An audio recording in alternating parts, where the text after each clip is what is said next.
You don't fail because you're lazy. You don't fail because you're not smart enough. You don't fail because you lack discipline. You fail because of one habit you repeat every single day, and you don't even notice it. It feels harmless, responsible even, but it's quietly destroying your momentum, your confidence, and your future. That habit is delay disguised as thinking. You think before you act. You think during action. You think after action. You think so much that action never fully happens. And because thinking feels productive, you don't stop. You tell yourself you're being careful, strategic, smart. But here's the truth. Thinking has become your comfort zone, not learning, not growth. Thinking. You use it to avoid discomfort. You use it to avoid risk. You use it to avoid choosing. And choice is where most people lose. Every time an opportunity appears, your mind does the same thing. What if this doesn't work? What if there's a better option? What if I wait a little longer? So you pause, you hesitate, you research, you prepare, and nothing moves. That pause feels small, but repeated daily, it becomes your identity. You become the person who almost starts, almost commits, almost changes. That's why your life feels stuck, not chaotic, stuck. You're not crashing. You're not failing loudly. You're failing quietly by waiting, by optimizing, by thinking instead of deciding. This habit is dangerous because it feels mature. It sounds like responsibility, but responsibility without action is paralysis, and paralysis is failure in slow motion. Here's how this habit actually works. Your brain hates uncertainty. Action creates uncertainty, so your brain offers you a trade. If you think longer, I'll keep you safe. And you accept, you delay discomfort, you delay judgment, you delay risk, but you also delay progress.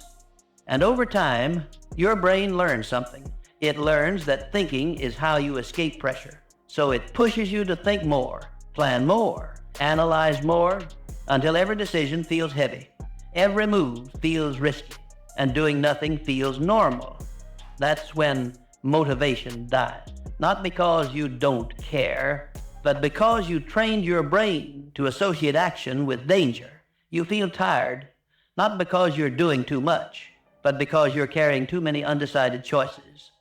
Every open loop drains you. Every maybe later sits in your mind. Every delayed decision steals energy. That's why rest doesn't help. That's why weekends don't refresh you. Your body isn't tired. Your mind is cluttered, and clutter comes from avoidance. Now, let's expose the lie you're telling yourself. You say, I just need more clarity. No, you need movement. Clarity follows action. It never comes before it. Every person ahead of you was confused too. They just moved anyway. They didn't wait to feel ready. They acted while unsure. You wait until uncertainty disappears.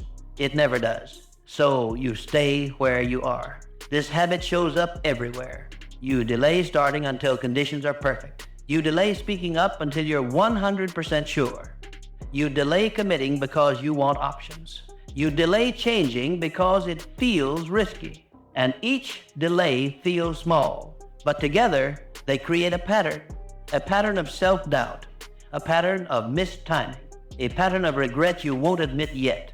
Because regret hasn't fully formed. It's still subtle. It sounds like, I should be further by now. I don't know why I'm not moving. I feel behind, but I'm always busy. That's delay doing its work. Here's the brutal part. People who succeed are not more confident than you. They are less patient with their own hesitation. They don't let doubt sit. They don't let fear negotiate. They decide faster, even when unsure, even when uncomfortable, even when wrong. You think being wrong is failure.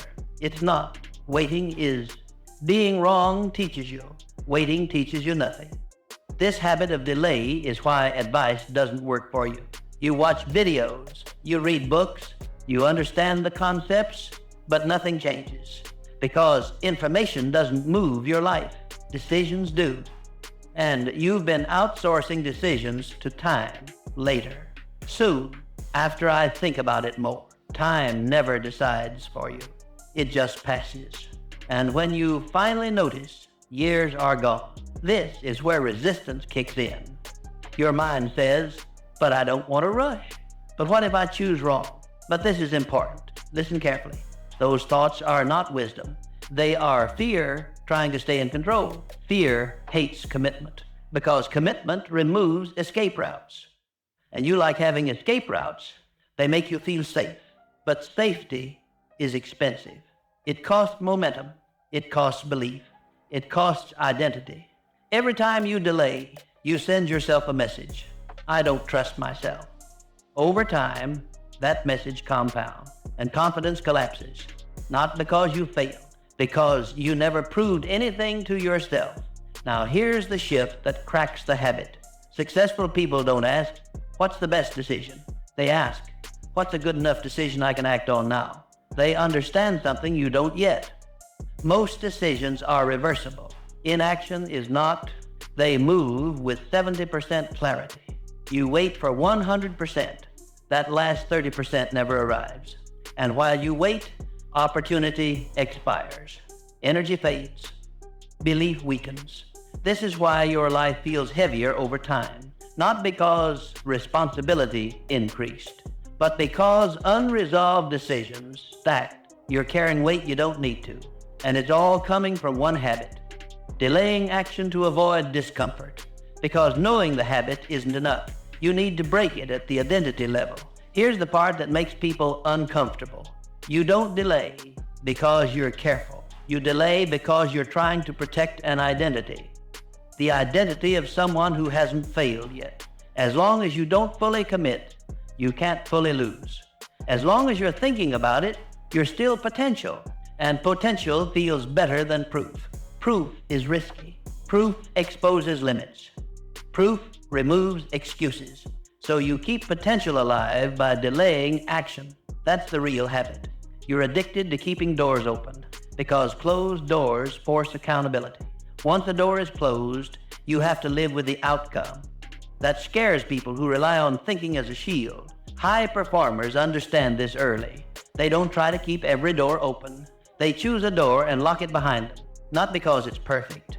Because commitment creates power. Power doesn't come from options. It comes from constraint. Constraint forces focus. Focus creates momentum. Momentum builds confidence. Confidence makes the next decision easier. You've been doing the opposite. You keep options open. Your focus splits. Momentum dies. Confidence erodes. And every decision feels heavier than the last. So the delay habit feeds itself. The more you delay, the harder it becomes to act. Because now action isn't just uncomfortable, it threatens your self-image. If I act and it fails, what does that say about me? That question lives in your head, so you avoid acting.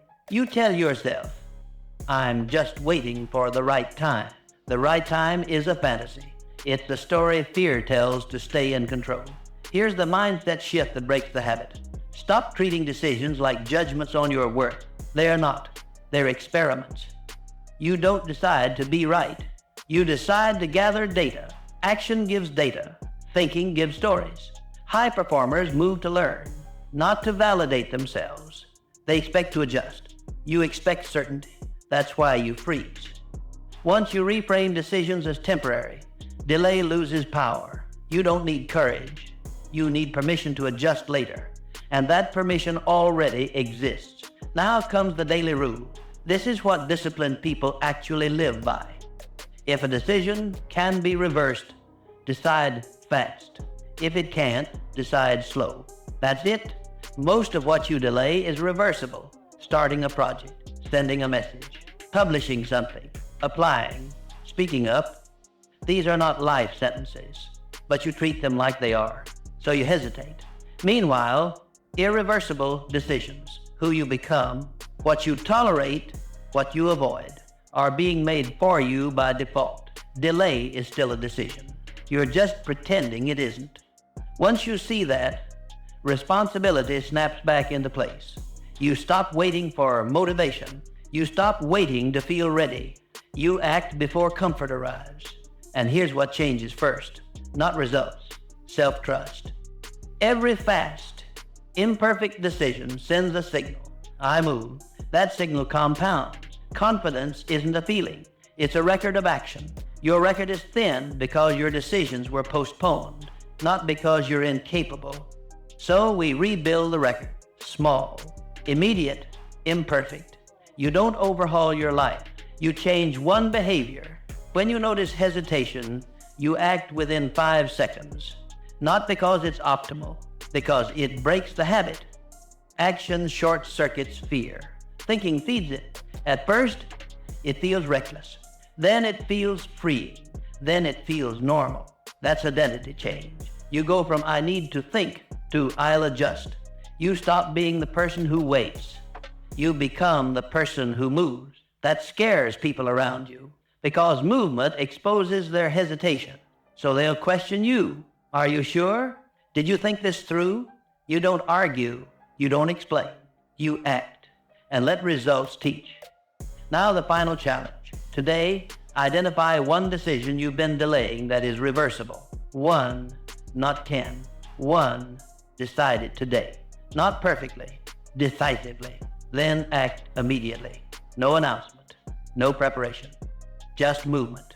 If this hit uncomfortably close, leave a comment with one word, moved, and subscribe if you want more of this.